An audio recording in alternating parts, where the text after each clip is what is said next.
Episode की शुरुआत होती है। एपिसोड के शुरुआत में एक लौंडा एक लौंडी एक रूम में जाते हैं। दोनों जिस रूम में जाते हैं उस रूम में बहुत सारी लड़कियां रहती है जो कि नंगी रहती है। उसके बाद वो लड़की उसको बोलती है, देख बेटा, यहाँ पर जितनी भी लड़कियां तुमको नंगी दिख रही है सबको घपाघप करवाने का शौक है, तो तुमको चुनना है किस लड़की के साथ तुमको घपाघप करना है और अपना बच्चा पैदा करना है। बात है 2040 की। टोक्यो में एक लौंडा परेशान हो चुका है। अब उसको सिंगल नहीं रहना है, अब उसको एक लड़की पटानी है। वो अपने हाथों से काम कर करके बहुत थक चुका है, तो जिस वजह से वो एक लड़की को जाके प्रपोज करता है। लौंडी लौंडे को बोलता है कि हम लोग इतने साल से रह रहे हैं लेकिन तुमने आज तक अपने दिल की बात नहीं बताई, आज तुम क्यों बता रहे हो। मिजवारा बोलता है कि मुझे एक बीमारी है जिस वजह से मैं और ज्यादा दिन जिंदा नहीं रहूंगा। ये बाबा किडनी का बीमारी बहुत बुरा रे।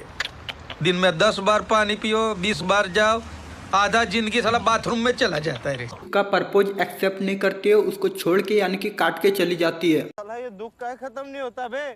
मिजुहारा को जो बीमारी है उसको ठीक होने के लिए 5 साल लगेंगे, जिस वजह से डॉक्टर उसको 5 साल के लिए हाइबरनेशन में भेज देते हैं। हाइबरनेशन जा ही रहा होता है मिजुहारा, तब एरिका आती है और उसको बोलती है कि मैं तुमसे प्यार करती हूँ, मैं तुम्हारा इंतजार करूंगी जाने मन। मिजुहारा 5 साल बाद जागता है। अब वो ठीक हो चुका है, लेकिन वो क्या देखता है, हॉस्पिटल में सिर्फ लड़कियां हैं, कोई भी लोंडे उसको दिखते ही नहीं है। सिर्फ बड़े बड़े संतरे वाली लड़कियां उसको देखने को मिलती है। मिजुहारा को कुछ भी समझ में नहीं आ रहा होता है। तभी मीरा नाम की एक लड़की बोलती है कि मैं तुम्हारी इंचार्ज हूँ और मैं जो बोलूंगी तुम उसको ध्यान से सुनना। मीरा बताती है कि 4 साल पहले इस दुनिया पे एक वायरस आया। उस वायरस से जो भी इंसान इन्फेक्टेड हुए, जो भी लोंडे इन्फेक्टेड हुए, वो 3 दिन के अंदर मरने लगे। तब मिजुहारा बोलता है कि ये तो 4 साल पहले की बात है, अभी तक इसका वैक्सीनेशन आ भी गया होगा और सबको वैक्सीन लगा भी चुके होंगे। इसका जवाब देते हुए एरिसा बोलती है कि नहीं, ऐसा कुछ नहीं हुआ है, दुनिया की माँ चूत गई है। मिजुहारा को समझ में नहीं आते कि आखिर एरिसा बोलना क्या चाहती है। फिर से एरिसा से पूछती है कि एरिसा मेरे को समझ में नहीं आया, फिर से बोलोगी इसका मतलब क्या था।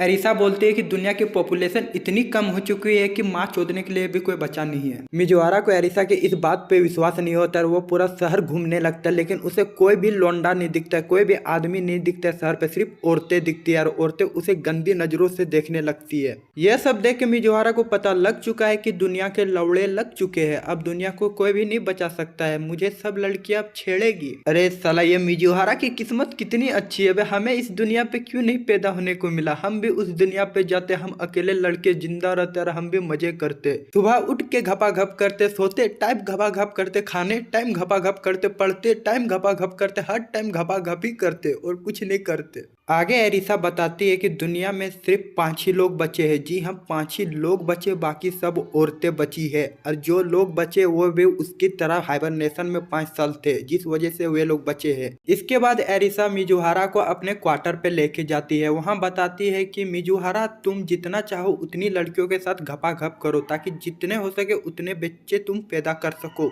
आगे बताती है कि अभी तो सिर्फ दुनिया के लौड़े लगे हैं, लेकिन अगर ऐसा ही चलता रहा और पॉपुलेशन बढ़ी नहीं तो दुनिया की माँ चूत जाएगी, जिसको चोदने के लिए कोई बचेगा भी नहीं। पर मिजुहारा बोलता है नहीं, मैं ऐसे किसी के साथ भी घपाघप नहीं कर सकता। मुझे जो पसंद होगी उसके साथ मैं घपाघप करूंगी, जिससे मैं प्यार करूंगा उसी के साथ ही घपाघप करूंगा। अरे मादर चोद, बेटी चोद, झाट के बाल, ज्यादा बकचोदी मत कर और जो मैं बोल रही हूँ उसको सुनो और किसी एक के साथ घपाघप करो। तुम दुनिया की हालात नहीं समझ रहे हो क्या? लवड़े लग चुके हैं दुनिया की। रात को एरिसा अपने बड़े बड़े संतरे लेके, बड़े बड़े संतरे दिखा के मिजुहारा के रूम में घुस जाती है। मिजुहारा इतने बड़े बड़े रसीले संतरे देख के वो एरिसा से पूछता है कि एरिसा, तुम यहाँ पर क्या कर रही हो? सेक्स करना चाहता हूँ तुम्हारे साथ। मिजुहारा इतने बड़े बड़े रसीले संतरे देखने के बाद भी पिघलता नहीं है। वो बोलता है एरिसा को, एरिसा मेरी एक मोहब्बत है, मैं उससे बेइंतहा मोहब्बत करता हूँ, उसके अलावा किसी और के साथ घपाघप नहीं करूँगा, आई एम सॉरी। उसके अगले दिन सुबह एरिसा मिजुहारा को एक रूम में लेके जाती है जहाँ पर सिर्फ लड़कियां रहती है और सारी लड़कियां नहा रही होती है। एरिसा मिजुहारा को बोलती है कि तुम किसी एक लड़की को चुन सकते हो, मैं उस लड़की को तुम्हारे रूम में ले आऊंगी। मिजुहारा एरिसा को बोलता है कि एरिसा सुनो, मैं कोई फैक्ट्री का सामान नहीं हूँ कि तुम जो भी बोलोगे मैं वो करूंगा। एरिसा मिजुहारा को बोलती है, अरे भोसड़ी के, समझो हालात को, समझो दुनिया की हालात को, समझो दुनिया की पॉपुलेशन खत्म हो रही है, अगर तुम मदद नहीं करोगे तो दुनिया खत्म हो जाएगी। फिर भी मिजुहारा एरिसा की इस बातों को नहीं मानता और वो एरिसा को बोलता है कि मैं बच्चे पैदा करूंगा तो सिर्फ मैं उसी लड़की के साथ पैदा करूंगा जिसके साथ मुझे मोहब्बत है, मैं जिससे मोहब्बत करता हूँ। एरिसा बोलती है ठीक है, तुम जो चाहते हो वो करो, लेकिन इस महीने में तुमको रोज एक एक लड़कियां भेजूंगी। फिर भी तुमको घपाघप करने में मजा नहीं लगता है तो फिर तुम अगले महीने से ये सब छोड़ सकते हो, मैं तुमको कोई लड़की के साथ सोने के लिए नहीं बोलूंगी। और इसी के साथ आज का एपिसोड एंड होता है। अगर आपको इसका फुल एपिसोड देखना है तो फुल एपिसोड हमारे टेलीग्राम चैनल पे मिल जाएगा। आप चाहे तो हमारे टेलीग्राम चैनल ज्वाइन कर सकते हैं। इसी के साथ हमारा एक टेलीग्राम ग्रुप है जहाँ पर हम लोग बहुत सारे बकचोदी बातें करते हैं और एनिमी रिलेटेड बातें करते हैं। अगर आप चाहे तो हमारे टेलीग्राम ग्रुप को भी ज्वाइन कर सकते हैं। टेलीग्राम ग्रुप और चैनल का लिंक डिस्क्रिप्शन में मिल जाएगा। आप चाहे तो दोनों को फॉलो कर सकते हैं, आप जो चाहे कर सकते हैं। अगर आप मुझसे पर्सनली कुछ बात करना चाहते हैं तो मुझे इंस्टाग्राम पे फॉलो कर लीजिएगा, फिर मुझे डीएम कीजिएगा। मैं हर किसी को रिप्लाई करता हूँ, तो इंस्टाग्राम का लिंक भी डिस्क्रिप्शन में मिल जाएगा। बस इसी के साथ अलविदा कहता हूँ। मिलते हैं अगले एपिसोड के साथ। अगले एपिसोड में बहुत मजा लगने वाला है, तो अगला एपिसोड देखना ना भूले।